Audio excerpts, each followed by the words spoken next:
Hello साथियों, Neeraj classes to में आप सभी का स्वागत है। आज की क्लास में हम भूगोल के 25 क्वेश्चन करने वाले हैं इसमें। तो देखिए, पहला प्रश्न क्या दिया है। कौन सी अक्षांश रेखा भारत के मध्य से होकर गुजरती है? तो कर्क रेखा की मकर रेखा की विषुवत रेखा कि इनमें से कोई नहीं। तो कौन गुजरता है? कर्क रेखा।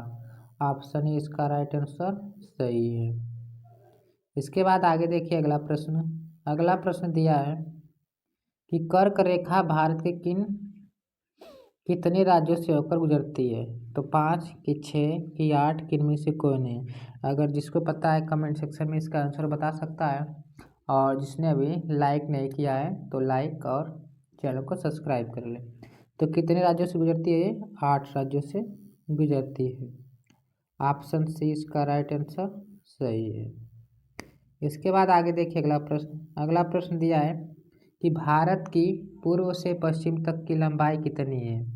तो ऑप्शन दिया है कि 2933 कि 3033 कि 3133 कि इनमें से कोई नहीं। तो कितना है?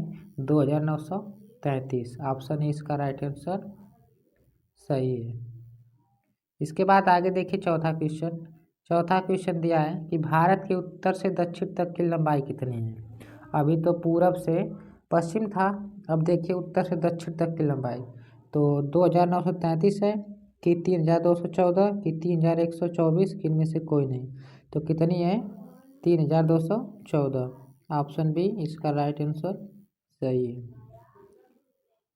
इसके बाद आगे देखिए अगला प्रश्न, भारत में कितने राज्य समुद्र तट से रेखा में हैं, तटीय रेखा में हैं? तो 7 है कि 8 है कि 9 कि इनमें से कोई नहीं। तो कितने हैं? 9 हैं। ऑप्शन सी इसका राइट आंसर सही है। इसके बाद आगे देखिए अगला प्रश्न दिया है, भारत में निम्न में से किस राज्य की तटरेखा सबसे लंबी है? तो महाराष्ट्र कि केरल कि गुजरात कि पश्चिम बंगाल। तो कहाँ की है? गुजरात की है। जो सबसे नीचे पड़ता है यहीं पर गुजरात, यही सबसे ज़्यादा यहाँ पर है इसकी तटीय रेखा जो समुद्र से लगी है। तो ऑप्शन सी इसका राइट आंसर सही है।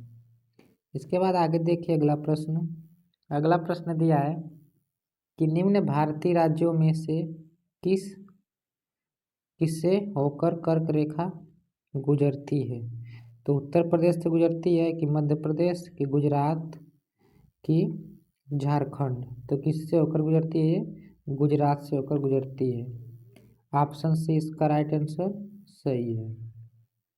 इसके बाद आगे देखिए अगला प्रश्न दिया है कि सर्वप्रथम इंडिया शब्द का प्रयोग भारत के लिए किस शब्द में किया गया? तो उर्दू शब्द में किया गया कि ग्रीक कि फारसी कि इनमें से कोई नहीं। तो किसके लिए किया गया ये? के लिए किया गया। तो ऑप्शन बी इसका राइट आंसर सही है। इसके बाद आगे देखिए अगला प्रश्न दिया है कि निम्न में से किस राज्य से होकर कर्क रेखा नहीं गुजरती है? ये 4 ऑप्शन दिए गए हैं, इसमें से किससे नहीं होकर गुजरती है? तो उड़ीसा से नहीं कि गुजरात से कि राजस्थान से कि पश्चिम बंगाल से? तो पश्चिम बंगाल से गुजरती है, राजस्थान से भी गुजरती है, गुजरात से। तो किससे नहीं गुजरती है? उड़ीसा से नहीं गुजरती है। तो ऑप्शन ए इसका राइट आंसर सही है। इसके बाद आगे देखिए अगला प्रश्न दिया है कि भारत का वह राज्य जिससे वो कर्क रेखा गुजरती है? तो जम्मू कश्मीर से कि हिमाचल प्रदेश कि बिहार कि झारखंड? तो कहाँ से गुजरती है ये? झारखंड से गुजरती है। जम्मू कश्मीर से नहीं, ये ऊपर होता है सबसे। हिमाचल प्रदेश से भी नहीं और बिहार से भी नहीं। तो कौन सा? झारखंड। ऑप्शन डी इसका राइट आंसर सही है। आगे देखिए, भारत का प्रामाणिक समय उस स्थान का स्थानीय समय है जो स्थित है। तो दिल्ली से के समीप है कि कोलकाता के समीप कि इलाहाबाद के समीप कि भोपाल के समीप? तो कौन सा है? ऑप्शन सी इसका राइट आंसर सही है, इलाहाबाद के समीप। आगे देखिए अगला प्रश्न दिया है कि आदम का पुल निम्नलिखित में से किन दो देशों के मध्य स्थित है? तो भारत के एवं पाकिस्तान के है कि भारत एवं बांग्लादेश, कि भारत और श्रीलंका, कि इनमें से कोई नहीं। तो किसके बीच है? भारत और श्रीलंका के बीच। ऑप्शन सी इसका राइट आंसर सही है। इसके बाद आगे देखिए अगला प्रश्न, निम्न में से किस भारतीय राज्य की समुद्री तटीय सीमा सबसे छोटी है? टाटी लिखा जाए तटीय रहेगा, क्या रहेगा? तटीय सीमा। तो गोवा की है कि केरल की, उड़ीसा की, पश्चिम बंगाल? तो किसकी है? गोवा की। ऑप्शन है इसका राइट आंसर सही है।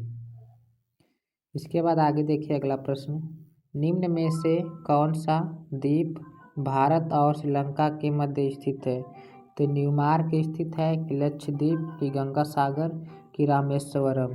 तो कहाँ पर ये स्थित है? तो रामेश्वर में। ऑप्शन डी इसका राइट आंसर सही हो जाएगा। कौन सा? डी। इसके बाद देखिए आगे अगला प्रश्न।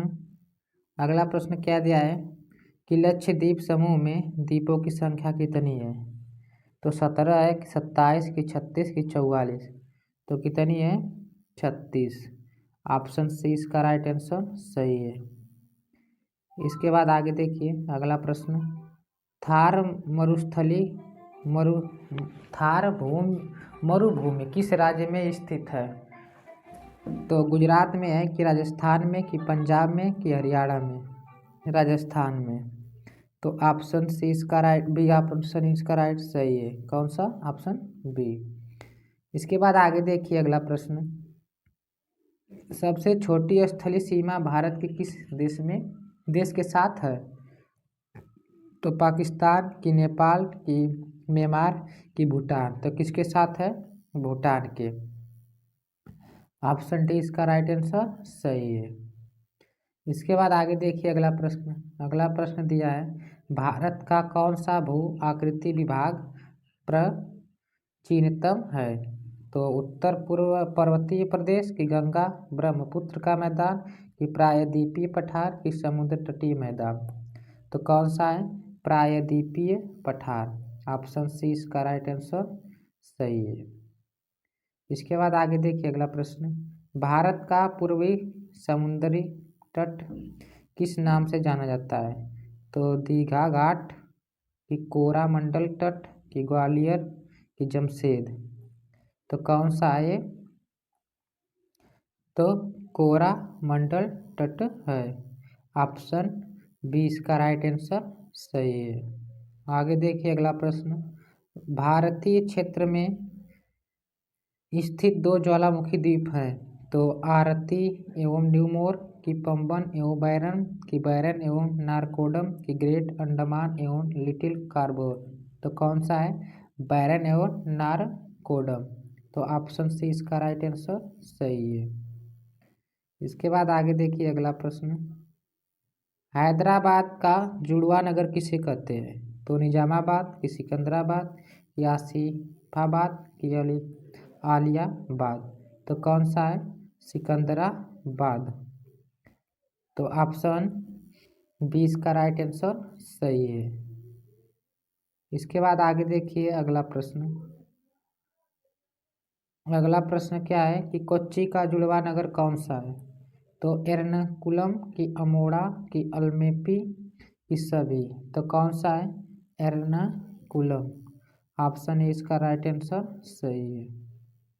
आगे देखिए अगला प्रश्न दिया है कि भारत का एकमात्र शीत मरुस्थल कौन सा है? लद्दाख है, कि पूर्वी कामेद, की लाचेन, की चंबा? तो कौन सा है? लद्दाख। तो ऑप्शन ए इसका राइट आंसर सही है। इसके बाद आगे देखिए अगला प्रश्न दिया है, निम्न में से कौन एक द्वीपी है? तो दमन है, कि दीव है, कि मंडल है, कि इनमें से कोई नहीं? तो कौन है? दीव।